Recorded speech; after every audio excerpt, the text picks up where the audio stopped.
আগে বলেছিলাম তোদের নাগরিকত্ব কেড়ে নেবে,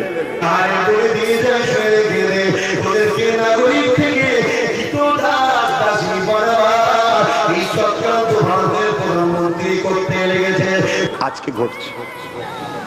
খোঁজ করো, অনেকে কেটে কেটে ছাড়ছে আবার এখন, তাদেরকে আমি ধন্যবাদ জানাই যে তোরা মনে রেখেছিস। খোঁজ করো।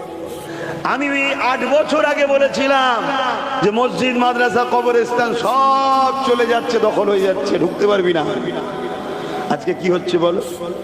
এমন এসআইআর এর খেলা দিয়েছে, লোক ওয়াকফের কথা ভুলে গেছে। এসআইআরটা কি?